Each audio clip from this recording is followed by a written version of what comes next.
Shalom kekasih Kristus. Biasanya agar orang lain mengetahui siapa diri kita, maka orang lain perlu mengetahui identitas diri kita. Demikian juga dengan keimanan kita. Semakin kita mengetahui identitas pribadi Allah, maka akan semakin tahu atribut-atributnya. Untuk itu, milikilah hati yang haus dan lapar dalam pengenalan akan Tuhan. Mari kita berdoa. Tuhan Yesus, pada kesempatan hari ini kami sangat bersyukur kepadamu. Kembali kami dapat mendengarkan kebenaran firman-Mu melalui renungan ini. Biarlah Tuhan berbicara lewat hamba-Mu agar renungan yang kami dengar dapat memberkati keimanan kami, di mana kami dibawa untuk semakin mengenal Engkau dan mengenal pribadi-Mu lebih dekat lagi. Maka Bapa, bawa hati kami, pikiran kami untuk haus dan lapar untuk diisi dengan kebenaran firman-Mu, sehingga kami dapat mengenal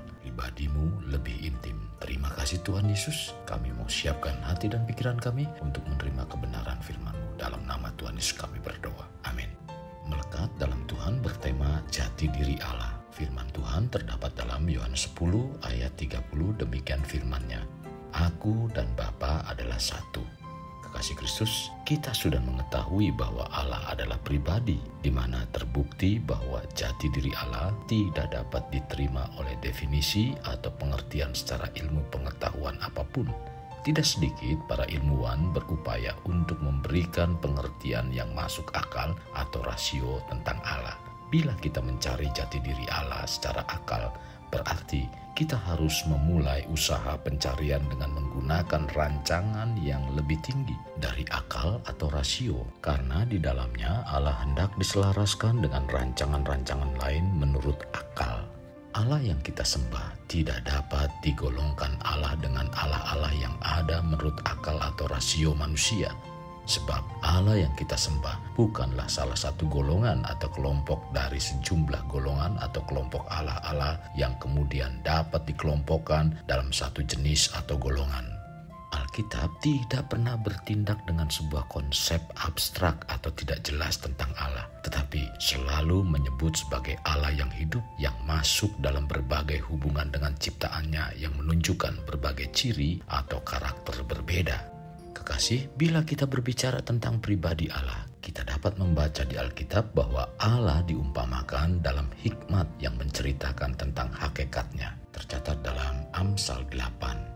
Demikian juga dalam Perjanjian Baru, Rasul Petrus mencatat tentang sifat Allah dalam 2 Petrus 1 ayat 14. Sebab aku tahu bahwa aku akan segera menanggalkan kemah tubuhku ini, sebagaimana yang telah diberitahukan kepadaku oleh Yesus Kristus Tuhan kita.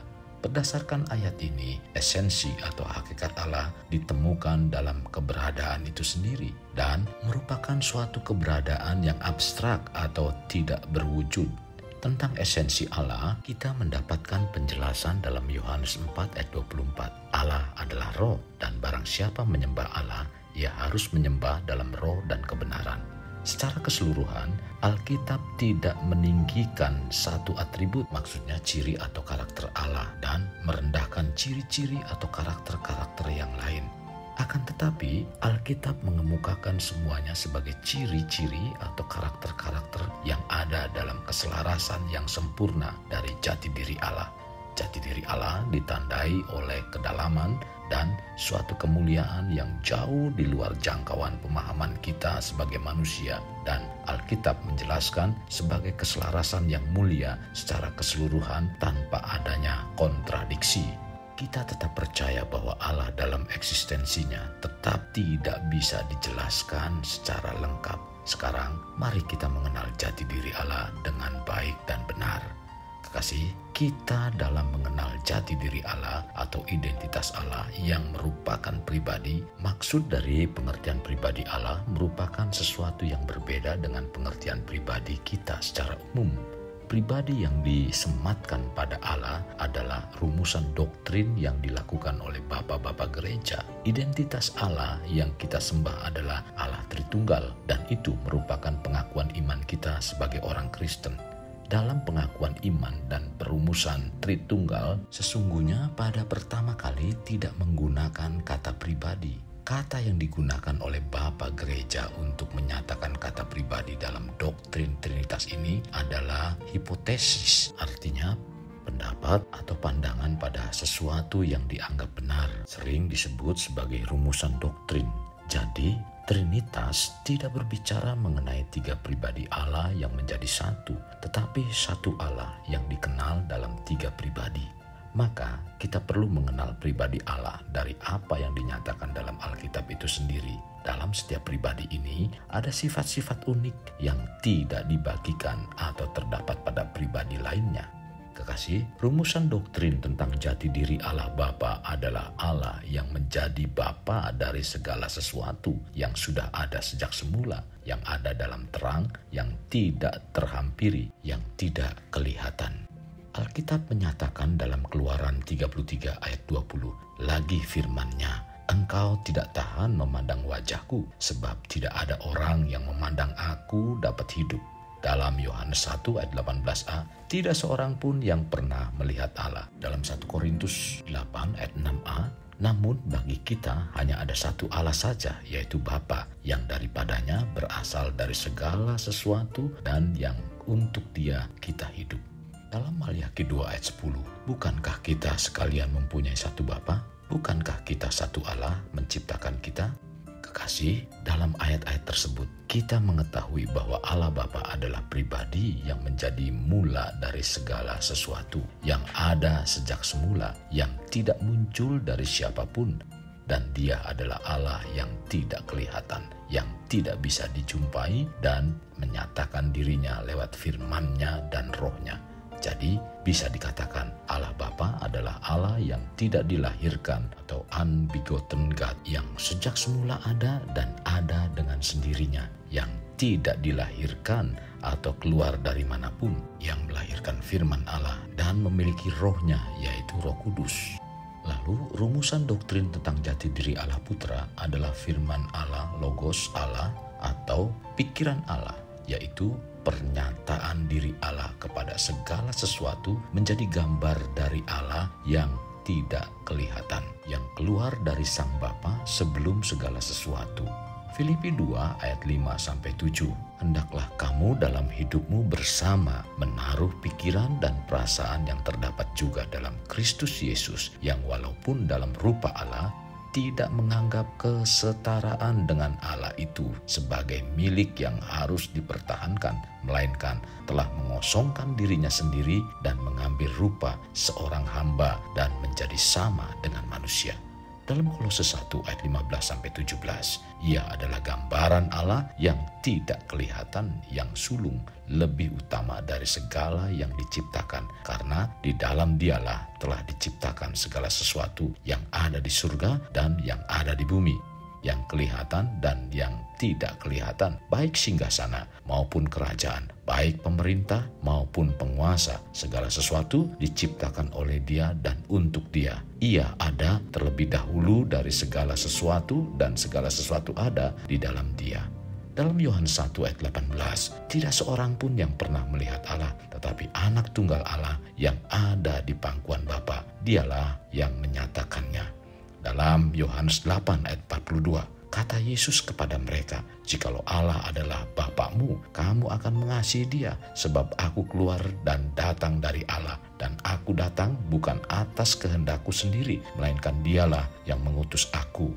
Dalam Yohanes 14 ayat 9-10, kata Yesus kepadanya, telah sekian lama aku bersama-sama kamu, Filipus, namun engkau tidak mengenal aku. Barang siapa telah melihat aku, ia telah melihat Bapa. Bagaimana engkau berkata, tunjukkanlah Bapa itu kepada kami? Tidak percayakah engkau bahwa aku di dalam Bapa dan Bapa di dalam aku? Apa yang aku katakan kepadamu, tidak aku katakan dari diriku sendiri, tetapi Bapa yang diam di dalam aku, Dialah yang melakukan pekerjaannya. Maka firman Allah adalah rumusan doktrin pernyataan diri Allah atau gambar Allah yang mengenalkan diri Allah Bapa kepada segala sesuatu. Firman Allah lah yang menjadi manusia, bukan Allah Bapa yang menjadi manusia. Demikian juga dengan rumusan doktrin tentang jati diri Allah Roh Kudus adalah hidup Allah yang keluar dari Sang Bapa sebelum segala sesuatu dan aktif menyatakan diri Allah dalam memberi kehidupan. Dalam Kejadian 1 ayat 2, bumi belum berbentuk dan kosong, gelap gulita menutupi samudera raya dan Roh Allah melayang-layang di atas permukaan air. Dalam Yohanes 4 ayat 24, Allah itu roh dan barang siapa menyembah Dia harus menyembah dalam roh dan kebenaran. Dalam Yohanes 6 ayat 63, rohlah yang memberi hidup, daging sama sekali tidak berguna. Perkataan-perkataan yang kukatakan kepadamu adalah roh dan hidup. Maka Roh Kudus adalah roh Allah atau hidup Allah. Allah adalah Sang Pemberi hidup, pastinya memiliki roh atau hidup. Roh manusia ada karena diciptakan atau diberikan olehnya. Tetapi bukan berarti roh Allah dihembuskan menjadi roh manusia. Tetapi kuasa kehidupan diberikan Allah menjadi roh manusia. Roh manusia tersebut beserta dengan roh Allah sehingga ada kuasa kehidupan di baliknya.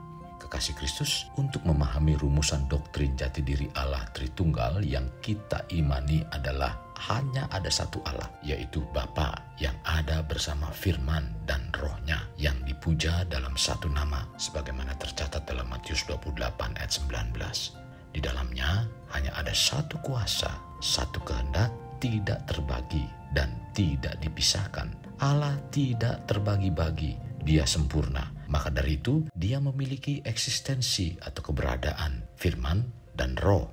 Maka eksistensi Bapa, Firman atau Putra dan Roh, yaitu Roh Kudus, tidak merupakan pembagian dari diri Allah yang satu, tetapi merupakan kesaksian dari kita yang melihat Allah yang satu. Seperti matahari terdiri dari matahari, terang dan panas. Matahari tidak dapat dilihat, sedangkan yang menyatakan matahari tersebut adalah terangnya yang keluar dari matahari, dan keberadaan matahari dapat dirasakan lewat panasnya. Jadi, seperti inilah jati diri Allah Tritunggal. Dan dalam konsep rumusan doktrin ini pun bukan berarti mengkalkulasi Allah. Trinitas bukan berarti Allah terbagi menjadi tiga atau tiga Allah yang bergabung menjadi satu Allah yang infinity atau ketidakterbatasan. Trinitas atau Allah Tritunggal bukanlah ketidakterbatasan ditambah ketidakterbatasan ditambah ketidakterbatasan, karena Allah tidak memerlukan penjumlahan. Sekarang marilah kita kenali jati diri Allah dengan sebaik mungkin. Kekasih Kristus, mari bawa hidup kita menjadi pribadi yang dapat memerdekakan orang dari belenggu kehidupan, layaknya terang yang menerangi kegelapan. Karena itulah yang Tuhan inginkan pada kita sebagai warga kerajaan Allah. Mari kita berdoa. Tuhan Yesus, terima kasih buat kesempatan yang indah hari ini. Sungguh firman yang disampaikan sangat dan sangat memberkati iman percaya kami. Terlebih kami semakin mengenal jati diri Engkau sebagai Allah Tritunggal. Maka dari itu Tuhan, pimpin kami. Biarlah kami tidak mengkonsepkan Allah yang maha dahsyat itu sesuai dengan akal dan pikiran kami. Engkau yang tidak terbatas itu sangat-sangat jauh dari akal pikiran kami yang terbatas ini. Maka dari itu Tuhan, biarlah iman kami semakin kokoh dan kuat. Asalah iman kami, kuatkan iman kami untuk mempercayakan kebenaran firman-Mu sehingga kami mampu mengerti tentang jati diri Engkau di dalam keimanan kami Tuhan. Terima kasih Tuhan Yesus. Ini doa dan permohonan kami dalam nama Tuhan Yesus kami berdoa. Amin. Kasih Kristus, mari kita kedahkan kedua tangan kita. Terimalah anugerah berkat dari Allah Bapa, kasih sayang daripada Yesus Kristus dan persekutuan dengan Roh Kudus yang memberkati, melindungi, dan menyinari engkau dengan wajah-Nya, serta memberi engkau kasih karunia di mana Tuhan menghadapkan wajah-Nya kepadamu dan memberi engkau damai sejahtera. Tuhan juga mencurahkan berkat secara rohani, berkat secara jasmani, dan berkat secara ekonomi, di mana berkat Abraham, berkat Ishak, berkat Yakub dicurahkan dan dilimpahkan dari saat sekarang sampai Maranatha tiba dalam nama Tuhan Yesus. Amin. Sampai jumpa di renungan berikutnya. Tuhan Yesus memberkati. Jangan lupa like, share, dan subscribe.